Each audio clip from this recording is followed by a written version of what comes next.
कमाल की गल, एक वड्डा भरा छोटे भरा की पत्नी रख ले ते राम उसनों मार दें ते भारतवासी कहन सवाब का कम है, तुलसी भी कहे सवाब का कम है।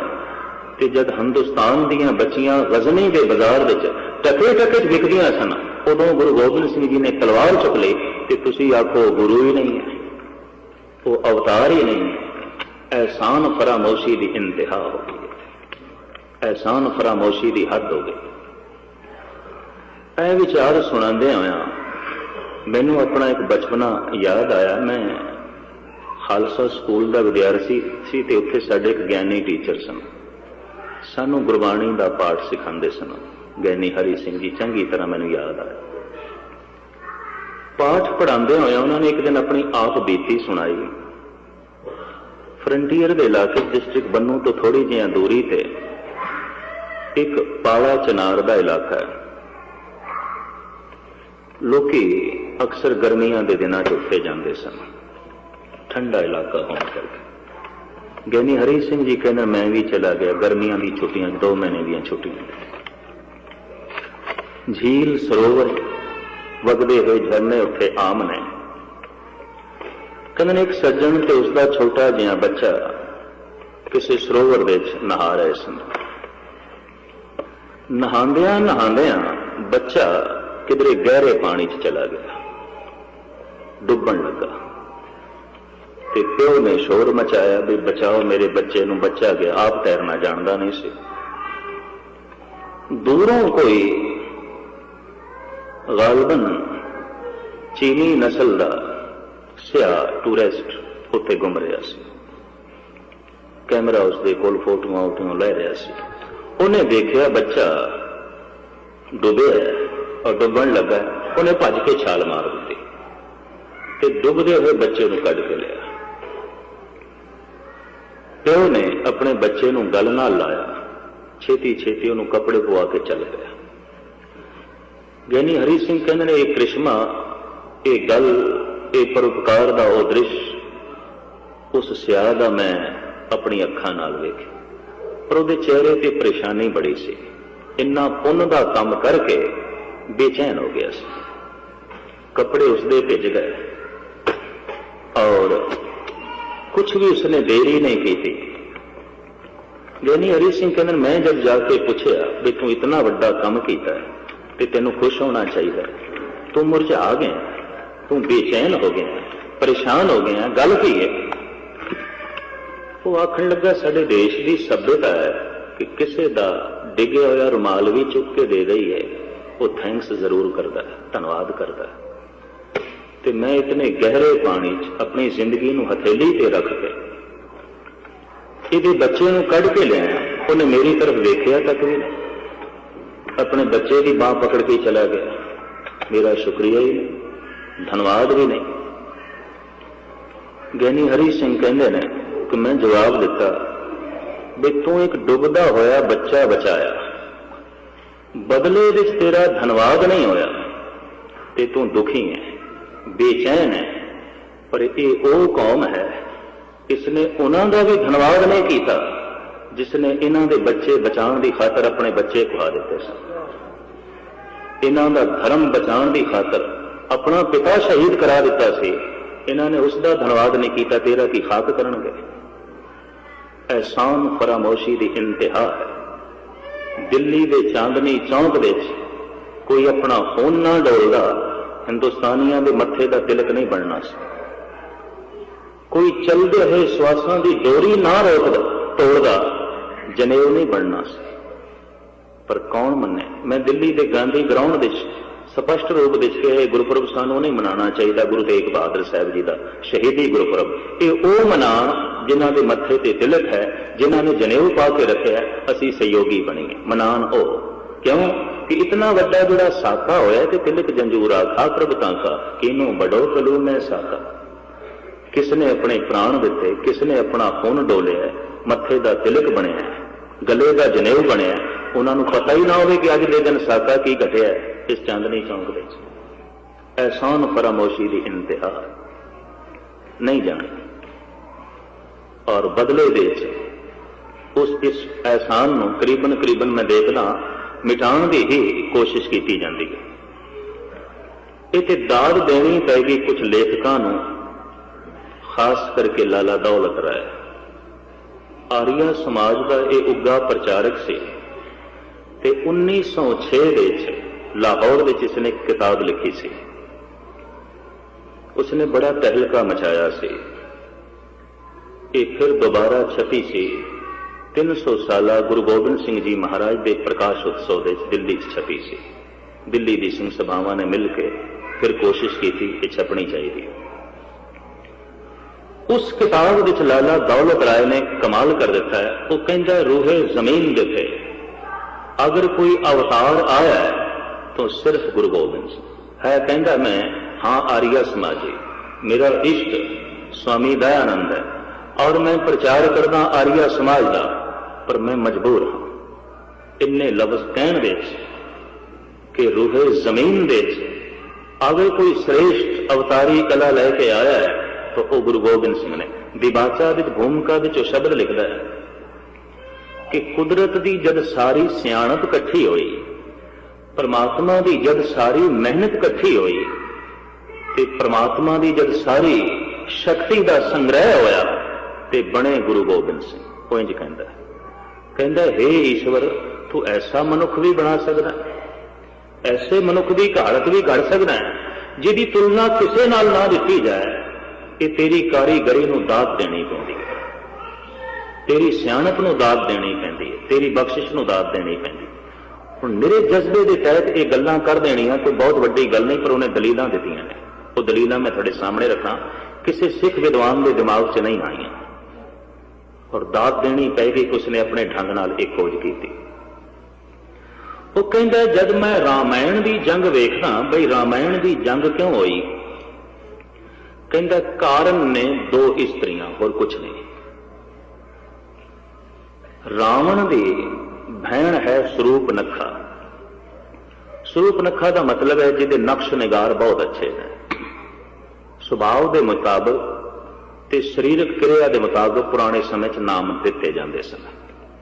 स्वरूपनखा जिहदे नक्श निगार बहुत अच्छे सन। उन्हें लक्ष्मण नूं वेखिया ते कहण लगी लक्ष्मण तू मेरे नाल विआह कर ले। उन्हां दिनां गंधर्व विआह होंदे सन।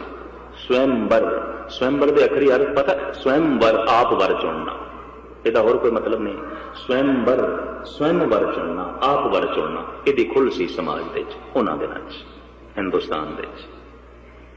सहजे सहजे जो महापुरुषों ने देखा कि स्वयं वर चुनन दे बच्ची बच्चा गलती कर जाते हैं। क्यों? जज्बे ही जज्बे होंगे ने, ना कोल जोश ही जोश होंदा है, होश ते होंदा नहीं। तो जोश के तहत भुल्लां हो जांदियां, गलतियां हो जांदियां। इस वास्ते जिंदगी दीयां ठोकरां खा के जिन्हां कोल तजर्बे ज्यादा ने मां बाप चोण करन, बुजुर्ग चोण करन। ये प्रथा भारतवासियों ने बनाई क्योंकि उत्थे जवानां कोल निरा ही जोश है। तो स्वयंवर करीबन करीबन हिंदुस्तान की सभ्यता ते पूरा ना उतरिया, आखिर इसमें तिलांजलि देनी गई। लेकिन उस जमाने स्वयंवर की खुल सी ते स्वयंवर स्वयं विआह किस तरह हो जाता सी, एक दूजे के गले च माला पा देनी, गल खत्म, और कुछ नहीं होंदा सी। स्वयंवर वर हो गया, एक दूजे के वर की चुनौती हो गई। कहंदे ने माला स्वरूपनखा लक्ष्मण के गल दे पाण लगी सी। लक्ष्मण एक पासे हो गया, कहंदा देवी गल सुन, मैं ता जिंदगी अणविआया रहन का प्रण किया है, प्रण गृहस्थी बनना ही नहीं। तू मेरे भरा नाल गल कर सकती है। मजाक विच गया, हालांकि भरा तां विआया होया नाल सीता, मजाक विच गल की। किसी इस्त्री नाल मजाक करना इत्थों अवगुण शुरू हो जाता है। अवल मजाक किसी नाल भी करना, मजाक भी बंदा चोट ही पहुंचाता है, और की है। खैर मजाक हो सिर्फ हासे नूं जन्म देने वास्ते ते गल समझ च आउंदी है। कई बंदे ऐसे ने सीधी चोट नहीं पहुंचा सकते, मजाक दे चोट पहुंचाते हैं। तो मजाक दे बड़ी चोट की गई। स्वरूपनखा राम कोल चली गई ते कहन लगे तू मैनू विआह ले। राम कहन लगे नहीं, मैं तो गृहस्थ ही हाँ, मेरी पत्नी मेरे नाल है, तू मेरे भरा नाल गल कर ले। वो ज्यों लक्ष्मण नाल गल करदी उन्हें गुस्से च उहदी नक कट दी। हुण ये किहड़ा संत बना है कि किसी स्त्री की नक कट दी जाए। वो रोंदी हुई अपने भरा कोल गई, बई ऐ होया मेरे नाल। रावण कहंदा फिक्र ना कर, ये तेरी नक नहीं कट्टी, मेरी नक कट्टी। आम बंदा हुंदा उन्हें भी गुस्से च आना सी, उसे बादशाह से, उते राजा सी। कहंदा हुण मैं राम दी नक कटनी है, तो किसी दी पत्नी चुक के लियाना अगली दी नक कटनी सी, गल इन्नी है। लाला दौलत राय कहंदे ने इस झगड़े की बुनियाद दो इस्त्रियां ने, सुरूपनखा ते सीता, और कुछ नहीं। और पता अगे उसने की दलीलां दित्तियां ना, वो कहंदा 4 वेदां दा पाठी रावण है, 4 वेदां दा पाठी राम है। शिवजी का उपासक रावण है, शिवजी का उपासक राम है। जिन्होंने इतिहास पढ़िया उन्होंने पता है, रामेश्वरम दे शिवजी की पूजा की है राम ने, ते शिवजी इष्ट सी रावण का। लाला दौलत राय कहने दोहां का इष्ट एको है, दोवें 4 वेदां दे पाठी ने, दोवां का धर्म एक है, दोवें राजे ने। जंग का कारण, लड़ाई का कारण 2 इस्त्रियां ने, और कुछ नहीं। और कहते इसे 2 इस्त्रियां की जंग के आले दुआले समुची रामायण घूमती, समुचे राम का जीवन घूमता। गल उसने इत्थे नहीं मुकाई, जरूर पढ़नी। इस उर्दू की किताब नूं इंग्लैंड के सिंघां ने फिर पंजाबी रूप दे के छापिया है। किताब का नाम है सुआने उमरी गुरु गोबिंद सिंह, आज कलम लाला दौलत राय। सुआने उमरी गुरु गोबिंद सिंह। और जिस दिन ये किताब मैनू लभी, गालबन कोई 9-10 साल पुरानी गल है, आशश कर उठी मेरी आत्मा कि इस ढंग नाल भी लिखिया जा सकता है, गुरु गोबिंद सिंह जी महाराज का चित्रण इस ढंग नाल भी किया जा सकता है। उदों दाद में दिती, मैं कि ठीक है, भावें तू आर्या समाज का प्रचारक है, गुरु गोबिंद सिंह जी महाराज का चित्रण इस ढंग नाल भी किया जा सकता है। उदों दाद में दिती, मैं कि ठीक है, भावें तू आर्या समाज का प्रचारक है, पर सिख प्रचारक भी इस ढंग नाल सोच नहीं सके, विचार नहीं सके। वो अगे लिखता है, कहता जब मैं महाभारत की जंग का अध्ययन करदा, महाभारत, तो उस जंग का कारण भी एक स्त्री है, वो है द्रौपदी, और कुछ नहीं। ये जंग नहीं होनी सी। वो उदाहरण देता है, कहना द्रौपदी चित्रकला, संगीत कला ते कविता की कला विच माहिर सी, कवि कवित्री भी सी, संगीतकार भी सी ते चित्रकार भी सी। 3 गल्लां इहदे कोल सन सुभाव।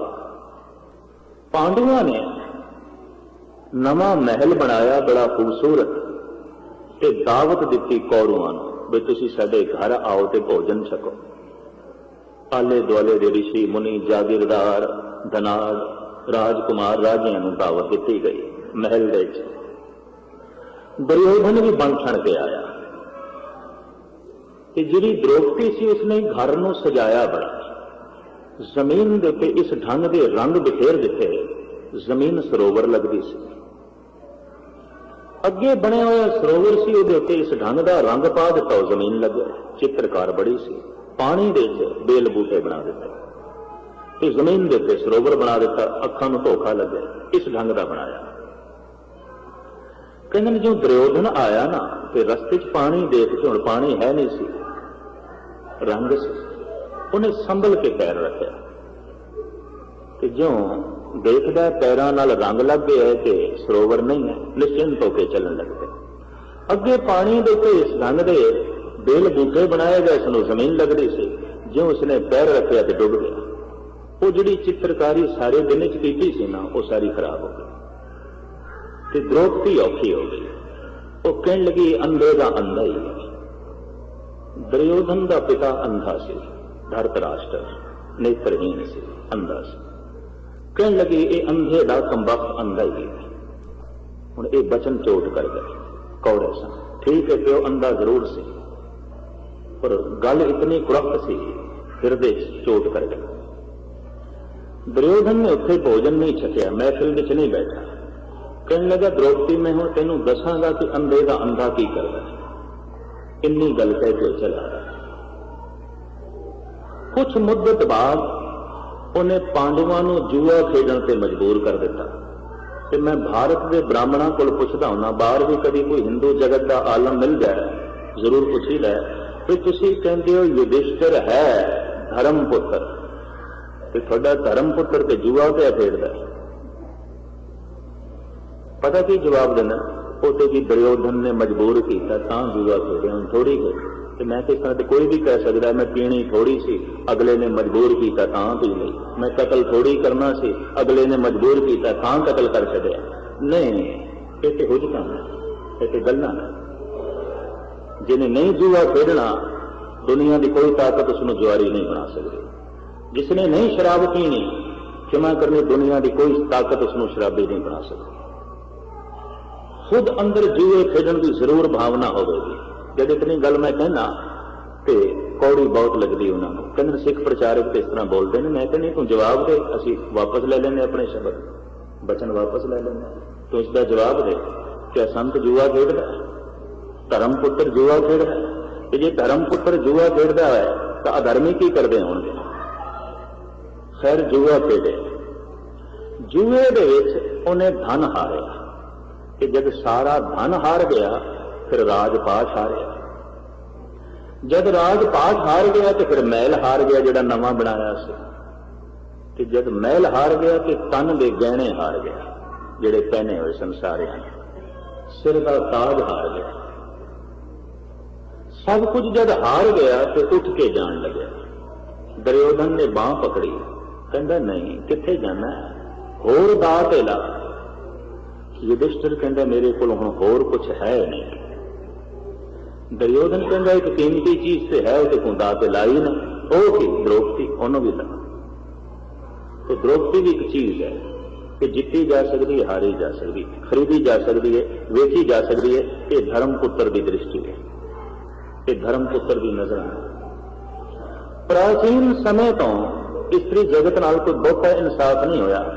ਤੇ ਜਿਸ ਢੰਗ ਦੀ ਬਗਾਵਤ ਇਸਤਰੀ ਨੇ ਯੂਰਪ ਦੀ ਦੁਨੀਆ 'ਚ ਕੀਤੀ, ਉਹ ਵੀ ਕੋਈ ਠੀਕ ਨਹੀਂ। ਇਨਸਾਫ ਤੇ ਨਹੀਂ ਹੋਇਆ ਕਿਉਂਕਿ ਸਮੁੱਚੀ ਦੁਨੀਆ ਵਿੱਚ ਵੱਖ-ਵੱਖ ਬਾਜ਼ਾਰ ਹੁੰਦੇ ਸਨ। ਇਹ ਕੱਪੜੇ ਦਾ ਬਾਜ਼ਾਰ ਹੈ, ਇਹ ਸਰਾਫਾ ਬਾਜ਼ਾਰ ਹੈ, ਇਹ ਲੋਹੇ ਦਾ ਬਾਜ਼ਾਰ ਹੈ, ਇਹ ਇਸਤਰੀਆਂ ਦਾ ਬਾਜ਼ਾਰ ਹੈ। ਸਮੁੱਚੀ ਦੁਨੀਆ ਵਿੱਚ ਜਿੱਥੇ ਲੋਹਾ ਖਰੀਦਿਆ ਜਾਂਦਾ ਸੀ, ਵੇਚਿਆ ਜਾਂਦਾ ਸੀ, ਸੋਨਾ ਖਰੀਦਿਆ ਜਾਂਦਾ ਸੀ, ਵੇਚਿਆ ਜਾਂਦਾ ਸੀ, ਇਸਤਰੀ ਖਰੀਦੀ ਜਾਂਦੀ ਸੀ, ਵੇਚੀ ਜਾਂਦੀ ਸੀ। और जो स्त्री जुए विच हार दी जाए तो ये धन है और की एक चीज है, जीती जा सकती, खरीदी जा सकती, इस तो ज्यादा और की है। मनुख की मनोवृत्ति आदि काल तो ऐसी रही है कि आम मनुखों का तो कहना ही छो धर्म पुत्र युधिष्ठिर धर्म पुत्र जुए की द्रौपदी भी हार गया। कि जब द्रौपदी नूं हारिया तो उदों सही मैनिया च दुर्योधन ने अपनी जित महसूस की। उन्हें विशासन नूं आवाज मारी, क्या उसनूं केसां तो पकड़ के खिच के लिया जो मैनूं कहंदी सी अंधे दा अंधा। उन्होंने मैं दसां अंधे दा अंधा की करता, वो केसां तो पकड़ के खिच के लिया। भाई साहब भाई गुरदास जी ने लिखिया सा मत्थे वाल दरोकता केसां नूं खिच के लिया, केसां नाल पकड़ के घसीट के सभा विच लिआंदे। और सभा की रूपरेखा भी मैं थोड़े सामने रखा, हैरान रह जाओगे। उस सभा विच कर्ण बैठा है, भीषण पितामह बैठा है, द्रोणाचार्य बैठा है, वक्त के पंडित बैठे ने, वक्त के गुरु बैठे ने, वक्त के संत बैठे ने उस सभा विच। ते जब दुर्योधन ने दुशासन नूं कहा कि इसनूं भरी महफिल विच लगन कर, तो वह वेखदी है पहले अपने पांडवों की तरफ, बई मेरी हिफाजत करनगे, पर नहीं, वो सिर ढा के बैठे से। फिर देख रही है भीष्म पितामह की तरफ, बई अजोके समय का सब तो बड़ा संत है, ये इतना जुल्म बर्दाश्त नहीं होने देगा। सिर्फ 2-4 मिनट में खड़े हो लेना। पर उत्थे भीष्म पितामह भी नहीं बोले, सिर ढा के बैठा है, नहीं बोले। फिर सोच दिए गुरु बैठा है, द्रोणाचार्य गुरु बैठा है, ये अनर्थ नहीं होने देगा। पर ज्यों देख लिए कि गुरु ने भी सिर नीवा कर छड़िया। हुण तुसीं खुद अंदाजा लगाओ, एक निक्के जिहा जुल्म के खिलाफ गुरु नहीं बोल सकता, संत नहीं बोल सकता, ते आम दुनिया की की हालत होगी। और भारत को शेर बनाया जिस गुरु गोबिंद सिंह जी महाराज ने, उसका धन्यवाद नहीं, जिन्हों बोलने की जांच आ गई है जालम के सामने, दुराचारी के सामने, ठग के सामने, औरंगजेब नाल भी मत्था मारन की जांच आ गई। ऐसे सूरबीर देश में पैदा कर देते। लाला दौलत राय लिखते हैं कि यह जंग हुई एक स्त्री के कारण।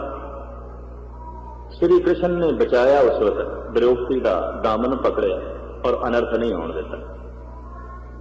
लेकिन इतनी गल तो मननी पड़ेगी कि इतना बड़ा युद्ध होया एक स्त्री के कारण। द्रौपदी दोहां का गुरु एक है, जोड़ा गुरु पांडुआं का वही कौरवां का, दोहां का मजहब इको है, दोवें सनातनी मत के पुजारी ने, दोहां का गुरु एक है, दोवें राजे ने, दोहां के अंदर होर कोई मतभेद नहीं, एक स्त्री तो झगड़ा खड़ा हुआ। लाला दौलत राय कहते जब मैं आमदा गुरु गोबिंद सिंह जी से सोचदा कि क्यों झगड़े, क्यों तलवार चुक रहे, क्यों बंदूक नाल गल करते हैं, क्यों तोपां अगे डीर दी, क्यों भगतां नूं सिपाही बना छड़िया। कहंदा जब मैं सोचदा इस ढंग नाल कारण की है, कहंदा कारण कोई स्त्री ते दिखाई देंदी है।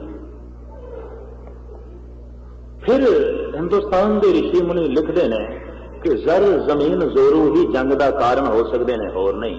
जर तो इत्थे कारण धन भी नहीं है, कारण जमीन भी नहीं है, कारण स्त्री भी नहीं है। फिर लाला दौलत राय कहते एक पासे हिंदुस्तान का बादशाह, एक पासे फकीर जिसके कोल कुछ भी नहीं है। एक को लंबी चौड़ी सेना है, एक को गिणती के सिपाही ने, गिणती के सिंह ने, एक दे खजाने धन नाल भरे पे ने, एक दे सिंघां कोल पेट भरन वास्ते रोटियां भी कोई नहीं, भुखे ने सिंह। और भुखे ने गुरु गोबिंद सिंह जी ने खुद कबूलिया, गुरस ने शिकारे कुनद चेहल नर के बेलग बरायत बरो बेखबर, मेरे 40 भुखे सिंह की करना, तू इतनी लखां की सेना ले आया। मेरे भुखे सिंह लड़े ने सूरबीरां की तरह। लाला दौलत राय कहते ने एक पासे एक फकीर है, एक पासे एक बादशाह, एक दे खजाने भरे पे ने, एक दे सिंघां वास्ते भी रोटी कोई नहीं। जंग का कारण की है, स्त्री, जमीन या जर, धन? कहता नहीं, जंग का कारण सी मजलूमां की रखिया, देश की रखिया, धर्म की रखिया। कहता धर्म की खातर, देश की खातर ते देश की सभ्यता की खातर भी लड़ाई हो सकती है। कहता रूहे जमीन के पहले ही सूरमा मिलता है, और कोई नहीं। लाला दौलत राय का इस तरह का महापुरुष ते पहले ही मिलता है जो लड़िया सिर्फ दूजियां वास्ते। रुखा तले रात कट के लोगों वास्ते महलों के सुपने देखता रहे, अपने बच्चे कुहा के लोगों के बच्चे बचाए, खुद यतीम बन के दूजियां नूं यतीमी की हालत तो बचाया। लाला दौलत राय इत्थे स्पष्ट रूप में कहते हैं कि अवतारी जगत विच गुरु गोबिंद सिंह जी महाराज का मुकाबला नहीं किया जा सकता। ते हुण एक मुस्लिम शायर की गल कह के मैं समाप्ति करा कि मुस्लिम शायर है अला यार खां योगी। इसने 2 किताबें लिखी ने, गंजे शहीदां, शहीदाने वफा, और ये दोवें गुरुद्वारा श्रोमणी प्रबंधक कमेटी ने छाप दी ने। दोवें उर्दू के ने, पर एक पंजाबी लिपि छापिया गई, क्योंकि उर्दू के पढ़ने वाले घट रहे हैं। उत्थे अला यार खां जोगी लिखता है, इंसाफ करे जी में जमाना तो यकीन है। कहता दुनिया के आलम विद्वान बैठ के जे गुरु गोबिंद सिंह जी महाराज ने इंसाफ पसंदी की दृष्टि नाल वेखन, नहीं वेख्या किसी ने, बड़े बड़े महात्मा लोगों ने नहीं वेख्या, आम बंदियां का तो कहना ही। अला यार खां कहते अगर इंसाफ की दृष्टि के नाल कोई वेखे, इंसाफ करे जी में जमाना तो यकीन है, कह दे गुरु गोबिंद का साने ही नहीं। फिर गुरु गोबिंद सिंह का कोई साने नहीं, कोई मुकाबला नहीं। पर इत्थे सवाल खड़ा किया जा सकता है, तू मुस्लिम, तू मुसलमान, अला यार खां, कि तू गुरु गोबिंद सिंह बारे ऐसा लिखता है, किधरे खुशामद ते नहीं करेगा। लोभ वश होके तो नहीं कह रहा या डर के तो नहीं कह रहा। पता इसकी अगली नज़म की है गंजे शहीदां दी। कहंदा अल्लाह की सौगंध है नानक की कसम है। कसम चुकदा अल्लाह की सौगंध है नानक की कसम है, जितनी भी हो गोविंद की तारीफ वो कम है। हर चंद मेरे हाथ में पुरजोर कलम है, सतगुर के लिखूं वसफ कहां ताबे रकम है। कहंदा हथ विच शायर की कलम है, पर गुरु गोबिंद सिंह जी की कथा लिखा कलम टुट जाती है, कुछ भी नहीं, मैं लिख नहीं सकता। और इस सच्चाई के उत्ते बोल पूरे उतरते हैं कि जगत के आलमा ने इंसाफ पसंदी की दृष्टि के नाल गुरु गोबिंद सिंह जी को नहीं देखा। उस महान सूरे सतगुरु को नहीं देखा जिसने जीवन का ढंग दसिया भी जीवना है तो किस ढंग नाल जीवना, मरना है तो किस ढंग नाल मरना है, अणख किसनों कहने ने, वैरत किसनों कहने ने, भारत वासियों के अंदर फूकी। अले यार खां कहते ने अगर कोई इंसाफ करेगा तो इस नतीजे पे पहुंचेगा, एक आंख से क्या बुलबुला कुल बहर को देखे, सागर को या मंझधार को या लहर को देखे। गुरु गोबिंद सिंह जी का जीवन सागर की तरह, लहरां का जिक्र करिए, किनारियां का जिक्र करिए, गहराई का जिक्र करिए। शाद मोहम्मद लतीफ कहता है मैं लिखण लगा सी गुरु गोबिंद सिंह जी की गल हुण नहीं लिखनी। बे क्यों? कहते हैं मैं लिखण लगा सी एक बादशाह की जीवन कथा जो बैठा है सिंघासन पे, चौर होंदी पई है, लोकी नजराने रखते पे ने। एक बादशाह की गल लिखण लगा सी, पर मैं की देख रहा हाथ में कलम है, जमुना का किनारा है, पौंटे की धरती है, बहुत गहरिया सोचां दे कोई बादशाह डुबया होया है, कुछ लिखदा पिया है। उदों प्रतीत होया कि कोई कवि है, ये कोई शायर है। फिर कहते मैं देखा कि हाथ विच माला है, रसना ते धुन अल्लाह दी है, परमात्मा दी है। उदों प्रतीत होया कोई जोगी है, कोई संत है, कोई अभ्यासी है। कहंदा मैदान जंग च मैं तलवार चलांदा होया वेखिया, उदों प्रतीत होया कोई सिपाही है। ते फिर मैं देखिया बड़ा धन लुटांदा होया, उदों प्रतीत होया कोई दानी है, कोई दाता है। ते मैं देखिया पंजां दे अगों हाथ जोड़ के अमृत पिया मंगदा सी, उदों प्रतीत होया कोई मंगता, कोई भिखारी। कहंदा किस दा लिखां, किस रूप की कथा लिखा, मंगते दी, बादशाह दी, सूरमे दी, कवि दी, संत दी या संसारी दी, दाने दी, किसकी कथा लिखा? अनेका रूप ने। गुरु गोबिंद सिंह जी महाराज के भाई साहब भाई नंद लाल साहब कहते हैं हक हक अंदेश गुरु गोबिंद सिंह बादशाह दरवेश। गुरु गोबिंद सिंह जो बादशाह होंगे ने वो दरवेश नहीं होंगे, जो दरवेश होंगे ने वो बादशाह नहीं होंगे। नंद लाल कहने पहली दफा दुनिया से वो बंदा आया जो बादशाह भी है कि दरवेश भी है। और लाला दौलत राय कहने अवतारी दुनिया दे पहली दफा ऐसा मनुख आया जिहदे आले दुआले बाकी के अवतारों की परिक्रमा कराई जा सकती। लाला दौलत राय दे बोल ये लाला दौलत राय दियां लिखतां अला यार खां ते दौलत राय नूं सामने रख के मैं सारियां विचारां तुहाडे सामने रखियां। सिख जगत के इतिहासकारां ने तो बहुत कुछ लिखा, उन्हां दी कलम तो कुर्बान जाइए, उन्हां दे दिमाग तो कुर्बान जाइए, पर मैं अर्ज करदा पिया अनमतियां ने भी सच्चाई को कबूलिया, अनमतियां ने भी इस गल को कबूलिया। और ये राधा स्वामी और इस तरह के होर बंदे पता अजकल की पै कहते हैं तीर तलवार चलाने वाले गुरु नहीं होया करते, इंज पै कहते हैं पंजाब के भोले भाले सिंह लपेट के चाह जाते। हुकूमत के कुछ पिछों भी ऐसा कहने जो तोप से बंदूक की गल करे वो संत नहीं होया करता। वो तो एक सिपाही है, ठीक है, महाराणा प्रताप का दर्जा दिता जा सकता है, पर मैं इतनी अर्ज करा जो हिंदुस्तान में महाराणा प्रताप को दर्जा दिता गया, जो शिवाजी मराठे को दर्जा दिता गया, उतना दर्जा भी गुरु गोबिंद सिंह जी को नहीं दिता गया। ये भी मैं अर्ज कर रहा, उतना भी नहीं दिता, इतनी गल भी कोई नहीं। इतनी वड्डी बेइंसाफी उस महाबली सूरमे नाल है जिसने देश के देश की संस्कृति की खातर अपना सब कुछ कुर्बान किया, अपना सब कुछ निछावर किया। भगत कबीर की एक पंक्ति को आधार बना के मैं विचारां थोड़े सामने रखियां। अब ते जबाए पृथ्वी आकाशा, धरती तो निर्माणता सीखनी है, पवन तो पवित्रता सीखना, फुर्तीलापन सीखना है, पानी तो पवित्रता सीखनी है, आकाश तो समान दृष्टि सीखनी है, पर अगन तो जोश लेना वो भी साडे अंदर है। अग साडे अंदर ते पुरखा जोश भी तेरे अंदर होना। ते तू मुर्गा है ते अणक ते जोश ना रहा ते तू आध्यात्मिक तौर पर मुर्गा है और की मर गया। अग अंदर ठंडी पै गई तो कह देना कि मर गया, कि जोश अंदर ठंडा पै गया, अणक अंदर नहीं रही तो मर चुके, मुर्गा बिल्कुल मर चुके। ठीक है, माड़ा जिहा भी श्वास चलता होवे ना, माड़ा जिहा तां भी वैद कहंदा कोई गल नहीं, मरिया नहीं अजे। माड़ी जिही भी नबज चलती होवे ते कहना पैंदा हाँ, तो मैं देखदा कईयां दे अंदर बिल्कुल माड़ी जिहा नबज चलती है, शायद सतगुरु की बाणी इन्हों सुरजीत कर दे, जीवन दे दे।